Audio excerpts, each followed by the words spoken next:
What is going on, nerds and nerdettes? It's your boy, Stevie B, with a little, I don't know what to call it, a rebuttal of a rebuttal, I guess. I wanted to clarify a few things about the live stream that myself, Comic Foo, and Squatchy did last night. There were a few things that were talked about in the video. The video was a rebuttal to Wink Ink's little roundtable video he had with DJ Links and Taylor Taylor. I'm sorry, I forgot. It's early in the morning and I haven't slept much. Just been kind of bugging me, kind of weighing on my mind a little bit. But anyway, the video that Wink did, they were talking about mystery boxes and the hot topic of the Journey into Mystery $777 mystery box came up, and they were discussing it, and there were a few things that were said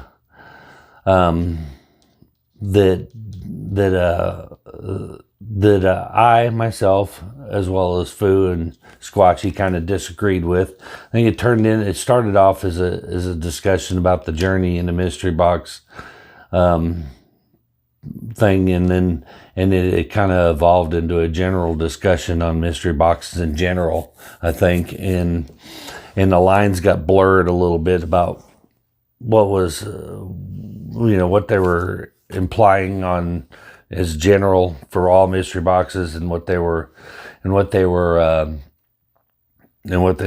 specifically talking about in this box. But anyway, during the live stream last night, I think it came across as a little grab your torches and your pitchforks and we're heading out to lynch some people, and I don't think that's what the intention was. It may have come across that way, and I don't want anybody to think that's what this was is go out and roast some people. But I didn't really get to there was a lot of talking over each other, and I didn't really get to express my concerns and respond to a lot of things that were said in the chat. Most generally, the things that were said in the chat that kind of disturbed me, because I try to be a man of integrity, and I'm a pull no punches kind of guy. I say what I think, and usually I don't really care if you don't agree with me. That's fine. I don't, not everyone agrees with what I think. I don't agree with what everybody else thinks, but there were it was pointed out to me that I had misquoted DJ and Taylor for what they said in the videos. I felt like I may have not gotten the words 100% accurate what they actually said, but the intent and what they said, I believe I got down pretty good. But at any rate, I have since commented on that video, and I've taken the original comment down because, like I said, the quotes that I put in there were maybe not 100% accurate as to what was actually said, even though I think that I was paraphrasing and the general idea was conveyed. But so I want to try to do this with a little more civility and tact. First of all, I want to say I loved the video. I think those videos are awesome. I love that it opens up a discourse in the community, and I love the fact that we can sit around and talk about these things in a civil manner. I don't necessarily think there needs to be. I think he got blown out of proportion, is what I'm trying to say in a roundabout way. But like I said, I'm not as articulate as a lot of the people out there. So when I say things and they come across maybe the wrong way, and I don't intend for them to do, I do not have anything against Taylor or DJ Links, and certainly don't have anything against Wink. Wink is a good friend of mine. I consider him a very good friend of mine, and I think he kind of got caught in the crossfire of this whole thing and got the impression that this was a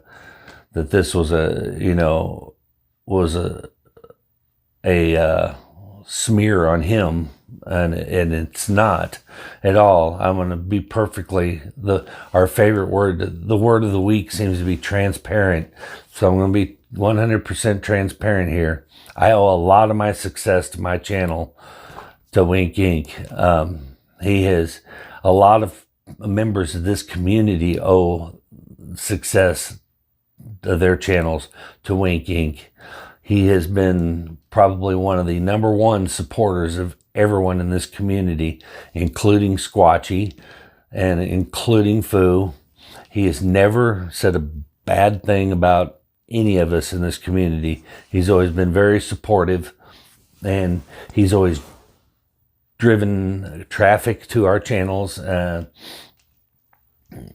been nothing but a positive influence on this community.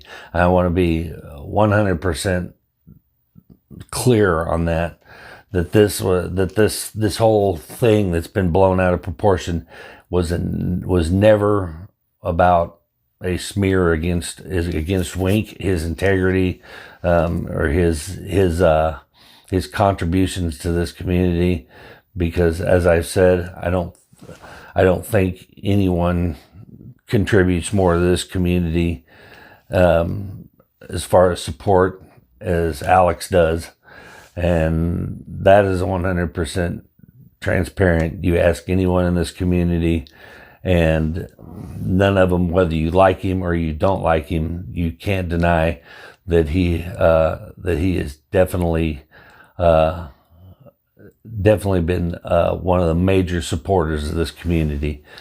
So I want to make that 100% clear. Alex, this was never about you. It was never intended to be a smear campaign against anyone. But you did make a good point to me. Me and Wink have talked about this. He's not real happy with me. And I understand.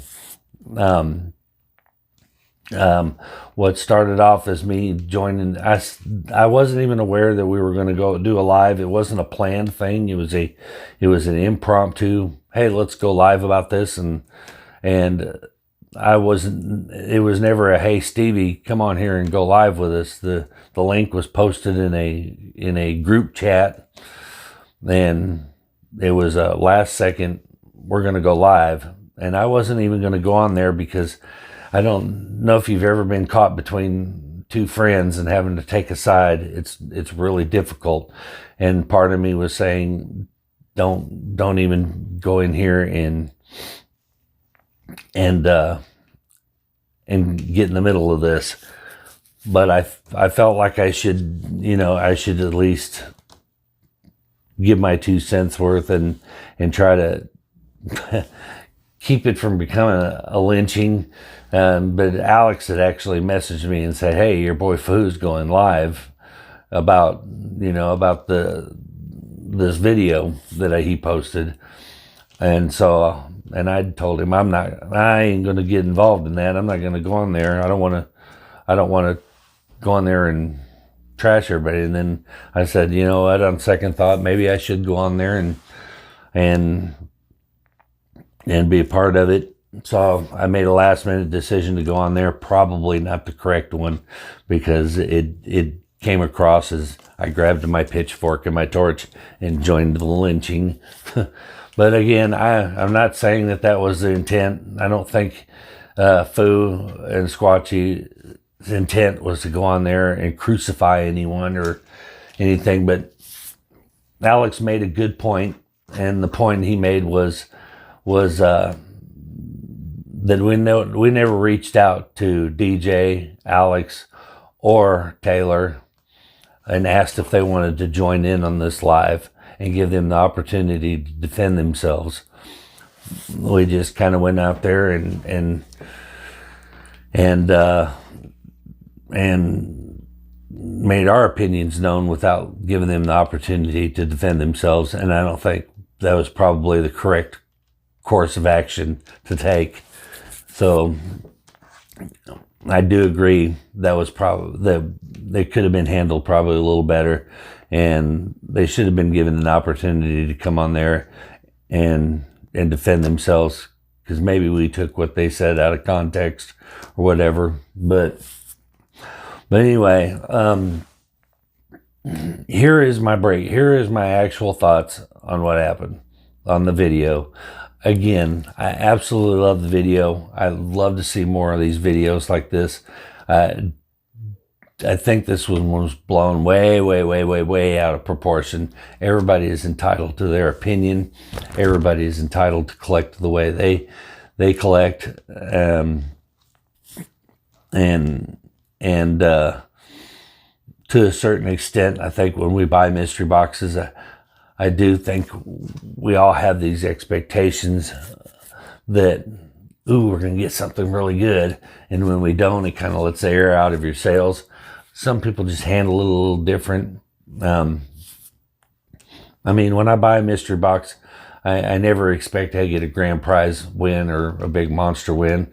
I hope for it, but, you know, I'm not usually one to say that the box was horrible because I didn't get way over value. But the box that DJ got was a horrible box. He handled it much better than I would have if I would have gotten the box. If I'd have paid $777 for a mystery box, and that's what I got for my money, he handled it way better than I would have. So kudos to DJ Lynx for his, you know, for showing his restraint. But anyway, the things that I strongly disagreed with in the video that I was trying to convey, because I do understand what Foo and Squatchy were saying, and I do agree with them on these points. Was one, DJ Lynx, when I paraphrased, I said that DJ was expecting that the seller, you know, hook him up so that it would help drive his sales, I think is what I said. This is what was actually said. So my thinking was, he'll send that box. It's the first one. I was the first one to get the box. I'm thinking that box is going to be fire because that's going to be a marketing opportunity for him. Yeah. So there's no, I wanted to play that because I wanted there to be no misquoting or no confusion as to what was said. Now, what I disagreed with was the expectation that, hey, maybe this, you know, I'm going to get this really good box. So, you know, when I open it, you know, it's a good marketing opportunity for the seller. So that comes across as implying that, you know, if the seller was smart, he would make this a really good box so that when people see me open it, they'll go, oh, wow, I want one of those. And they'll, you know, and as his own words, you know, a marketing opportunity to show, you know, get some good books and let people see them and push some people over to buy. So I disagree with that line of thinking, because you just set yourself up for disappointment. And I've never used, for one, my YouTube channel is not big enough to lean on anybody and expect for me to say, hey man, hook me up. I got a YouTube channel, and they go, oh wow, you got 1,000 subscribers. Yeah, you're not worth my time, is pretty much what somebody would tell me. So I'm not saying that, I'm not implying or saying that the DJ, thinks that he should have gotten a better box because he was, in a sense, making a commercial for this guy. It's not what I'm implying at all. I'm just saying that if you go into mystery box with that mindset, any mindset that, hey, if this guy knows I have a YouTube channel, and it would benefit him to hook me up because it'll help move his boxes. It's a marketing opportunity. I disagree with that. And maybe, again, when you're talking over people, it's hard to convey a point, but I may not have conveyed well in the other video or in the live stream that we all did. But that was my only point, is I disagreed with what he said. I mean, it's fine. People disagree with me all the time. They disagree with me on COAs. They think they're worthless. I disagree. They disagree with me on slabs, on grading companies all the time. It's fine. My closest friends disagree with me. Me and Alex do not see eye to eye on grading companies at all. But I still consider him one of my closest friends. So it's not intended to be disrespectful at all. I just a different view on the subject. So that was what I was trying to convey that I disagreed with.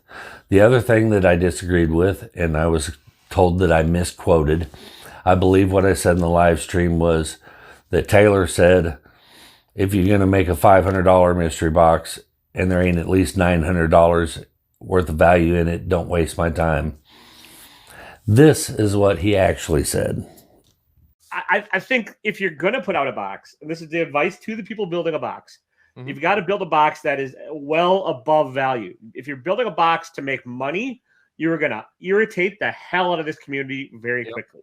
Because I told Wink before on camera, I'm like, I would rather have $777 than $777 worth of comics. If it's not like $900 or so, don't waste my time. Because so once again, I misquoted a little bit. He didn't say $500 mystery box. He said if you're going to put together a $777 mystery box, then I expect at least $900.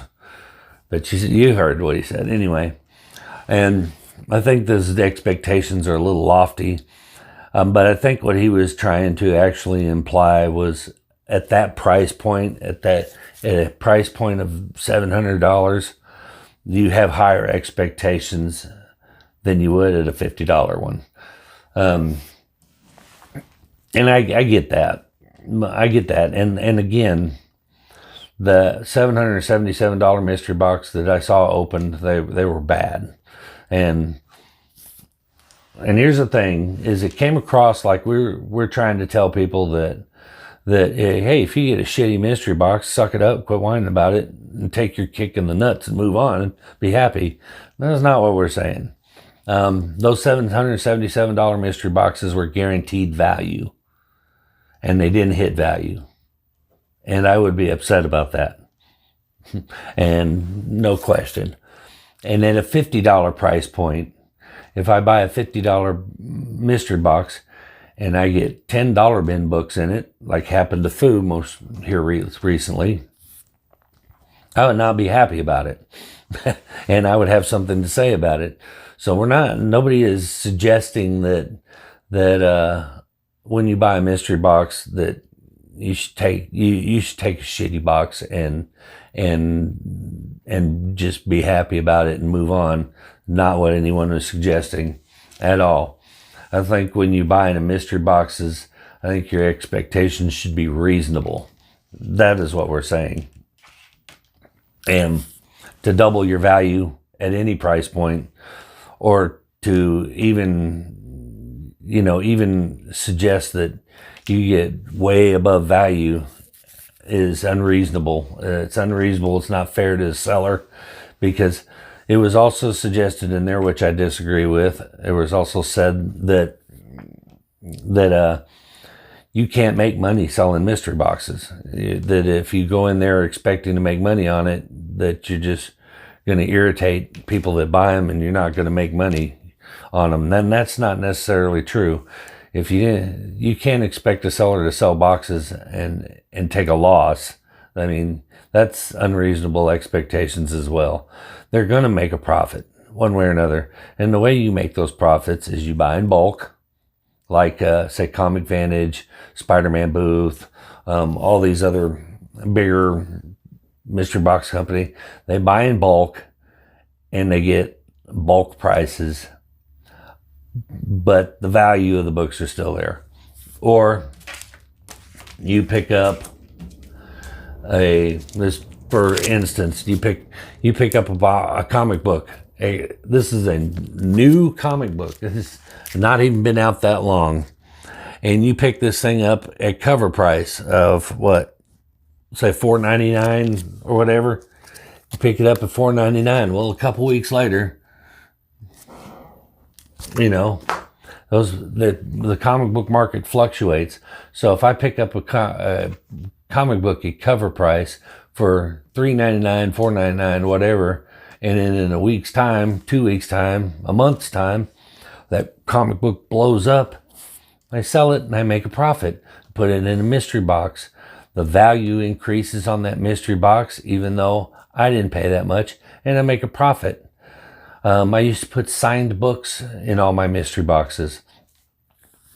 Signed books command a certain amount of value depending on the book, and it adds value to the boxes. But I would buy the signed books. At the time, I was buying them from a company that you could get 10 signed books for $50. They have since gone up again, but so I'm getting 10 signed books, and I'm getting them for $5 a piece, but they add $20 value to the box. So you can make a profit off of mystery boxes, and not only can you, but it's moronic to put out to sell mystery boxes and not expect to make a profit. That is bad business, and it's just dumb practice, unless you just enjoy giving books away to people. Just if you do that, it's an A-okay. I have a lot of books that I get. I open a ton of mystery boxes, and I get a lot of garbage in mystery boxes like this. Comic Vantage boxes even. I'm not calling these garbage. Clarify. I'm just saying, not for me. Came out of a Comic Vantage box. They're fillers. Stuff like that. What do I do with them? Well, let's see. My last batch of them, I took up to where I work during the week of Christmas, and I gave them away to customers that came in. If I don't like this, one member of my community, a member of the community sees my video and says, "Hey Stevie, that Loveless book you got, man, I really love those books, and I don't have that issue." Sure, cheers, man. That's what it's all about. But so to insinuate that people who sell mystery boxes should take a loss that's irresponsible to say, and I mean it's untrue. It's just untrue. I don't agree with it. Nobody sells in this community. Nobody sells in this community with the expectations of losing money. It just doesn't happen.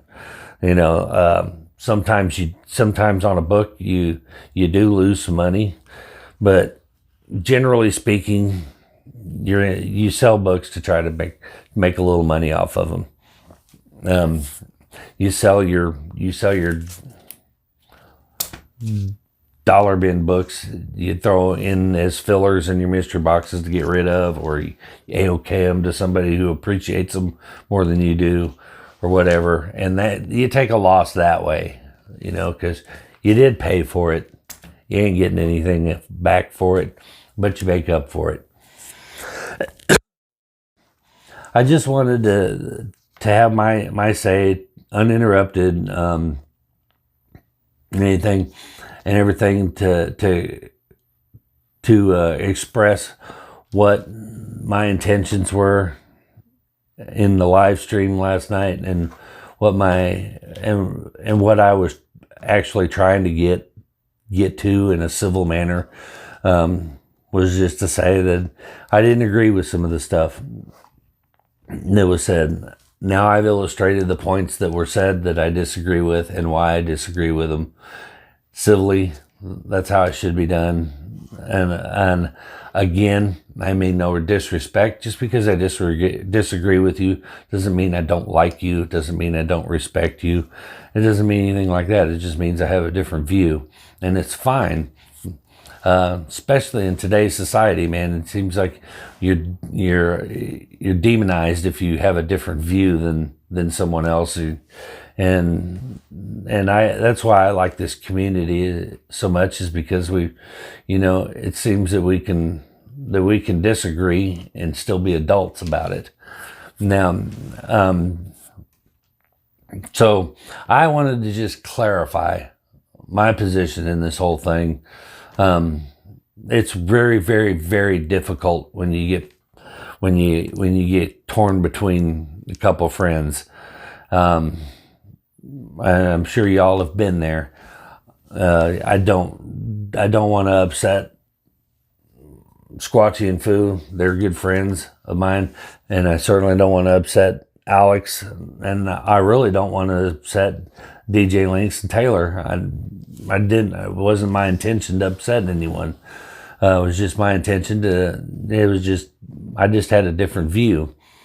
But Alex was absolutely right when he said that they should have been afforded the opportunity to join the live and come on and talk about it and discuss it and defend themselves, and we could discuss it like grown men, and instead of what came across probably as a lynching. And that is my opinion. I agree with that wholeheartedly. And for me, I apologize to Taylor, and I apologize to DJ Links that you weren't afforded that opportunity to come on there live. And Taylor, you mentioned something in the chat that you were in the video that you would like to that you'd be happy to discuss this and invite us on for a live. I would be happy to come on one of your live streams if you'd like and discuss it. Again, just because I disagree with your opinions and your views on the mystery box thing doesn't mean I don't have respect for you. It just means I have a different view. And I apologize also if in the live stream it came across as if I was intentionally misquoting you or trying to make you look bad or something. That's why I included the actual quotes in this video. But I was paraphrasing. I couldn't remember exactly word for word what was exactly said, but more I was trying to get across the implications of what was said, get the general idea of what was said, and it may not have articulated it very well. So that's why I wanted to do this. More than anything, I wanted to clarify and or to clarify what I was trying to say in the live stream without all the interruptions and the talking over each other and stuff. there was a lot of discussion in the chat that said that I was misquoting everyone, apparently. So that's why I wanted to make this video. There's no mistaking what was said now. There's no mistaking what my opinions on what was said are. I just disagree. Again, and the fact that I'm even making a third video about this thing tells me that we've kind of taken something that was meant to be a general roundtable discussion and open discourse, and an opinion piece, and we've blown it way completely out of the water. Do I think what DJ said and Taylor said will have a massive effect on mystery box sales in the future? No, I don't think it was that impactful what they said. I just disagree with it. It's as simple as that, and it's okay to disagree. But no, I don't think it was hugely damaging to the community. Now, what was said was that someone may see that video and think, wow, if that's what's expected out of my mystery boxes, then I'm just not going to mess with them. And that would influence them into changing their mind into doing mystery boxes. And to that person that's watching, I would say, no, do not let someone influence your decisions to make your mystery boxes. Do your mystery boxes. As long as you do well by the community, as a general whole, the community does not expect you to give, these monster major key books away in a $50 mystery box. And if they do expect that, they're unreasonable and there's no pleasing them anyway. All right. So don't worry about don't worry about that. Put your mystery boxes out. Do your best. You're not going to please everyone. Somebody's going to find. I am notorious for bitching about stuff I get in mystery boxes. I bitch about Comic Vantage when I get this in the Comic Vantage box. I'm like, are you fucking kidding me? You're gonna throw a dollar bin Valiant book in my mystery box? But it's all, most of it's all in good fun. It's just to get a laugh, But I'm never going to go on there and crucify somebody because I got a book I didn't like in a mystery box. I'm going to gripe about it because I don't like it. But in all fairness, in my videos, in the eBay grinder, that was brought up too, that it's kind of hypocritical of me to say you shouldn't expect value when I run everybody's mystery boxes through the eBay grinder. Let me explain the eBay grinder to you. I've done this in my videos a couple of times because there's some misconceptions about why I do that. Part of it is, to compare your values with what you get. It's an unbiased way to judge whether or not you got value out of a box that you paid for. If you paid $50 for a mystery box and the value is $20, probably not a very good investment, So I want to show that aspect of it. That is a small part of it. Another part of it is when you open as many mystery boxes as I do, I may pull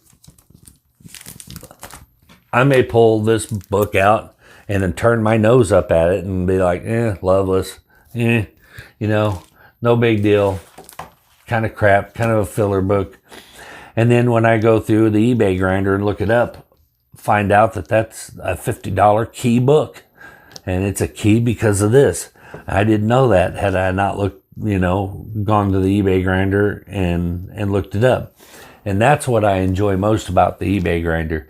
It's discovering things you didn't know about the books, and a book that you may have turned your nose up at that has some major significance that you didn't know about, and it's happened multiple times.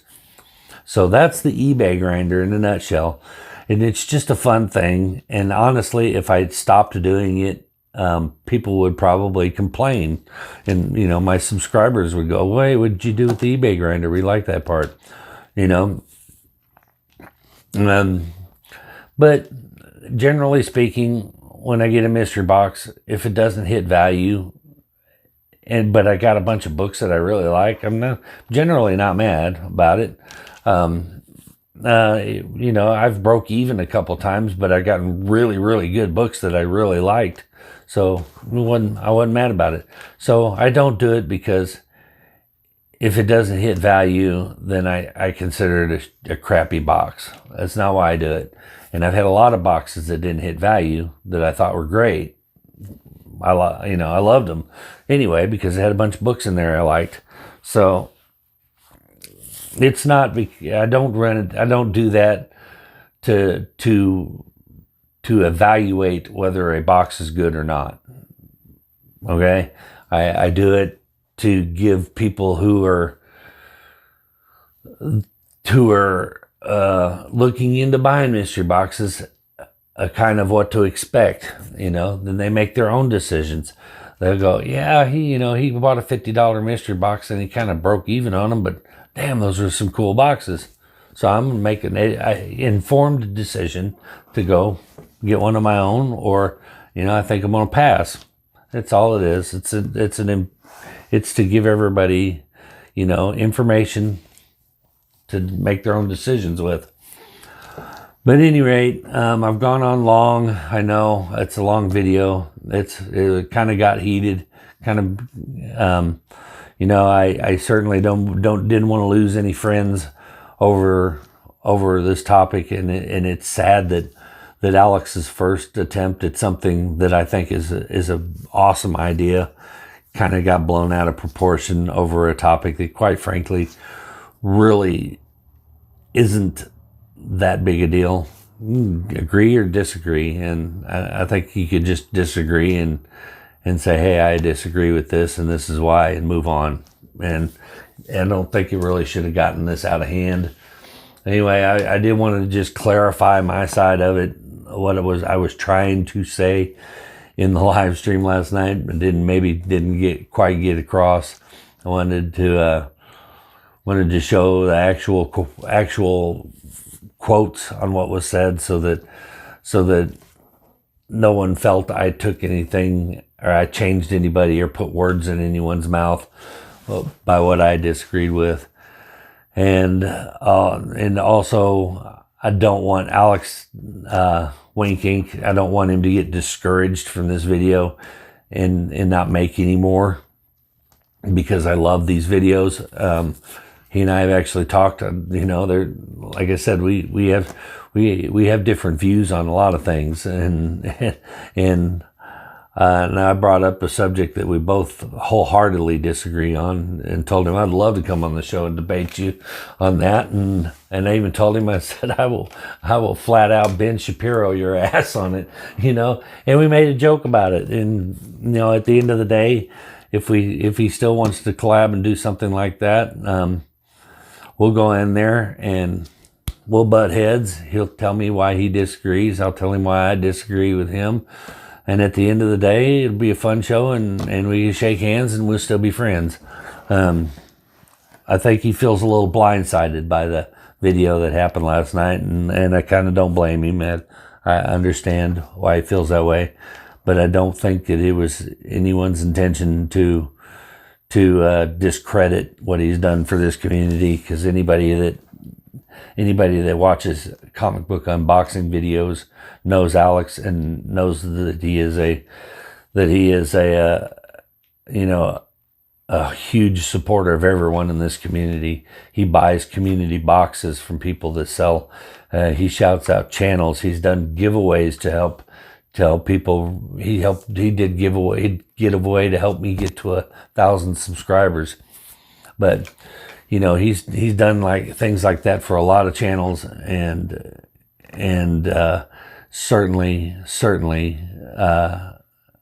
don't mean to discredit any of that or disrespect Alex in any way. Love his channel, never miss a video. There are very few creators on here who I make sure to watch every single video, and he's one of them. I never miss a video, and I won't miss any in the future.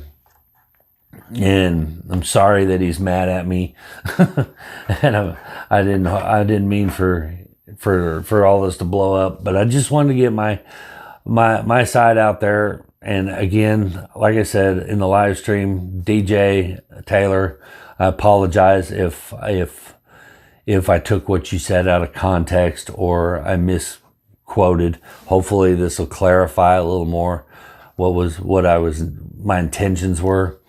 I love y'all's content. I watch your content too. We've had DJ as a guest on the Mystery Men. It was a blast. So definitely no disrespect meant towards those two. Just happened to be a hotbed topic, I guess, and it just got out of hand. But anyway, I'm gonna end this video. I think I said all I've said. I think it's getting to the point where I'm kind of talking in a circle and not getting anywhere. But I wanted to put it out there, be 100% transparent on my thoughts on the whole thing, and to clarify a few things. But that being said, Wink, Alex, keep cranking out that content. It's fantastic. I love it. Hopefully, you wanted the gloves to come off, man. Boy, you got more than you bargained for. That's all I can say. But yeah, keep cranking that out, Alex. I'm looking forward to the next episode of that. And I look forward to future episodes. I think they're fantastic. And I think that you'll do well despite this little hiccup that came across. But anyway, that is going to do it. Again, I will drop Alex, like I need to, but I'll drop Alex a Wink Inc.'s link to his channel in the description. You can go check it out for yourself. I'll drop a link to DJ and Taylor's channels as well. You can go check them out. But that is going to do it. Sorry for the long rant. Hope you stuck around to the end. Hope we clarified some things. Hope I did some damage control. Hope Alex speaks to me again. And hopefully Squatching Foo doesn't see this and go, oh God, look at Stevie backpedal and give me crap about it, because no matter which direction I go, I'm going to piss somebody off apparently. So anyway, that's going to do it. We will see you guys in the next video. Peace.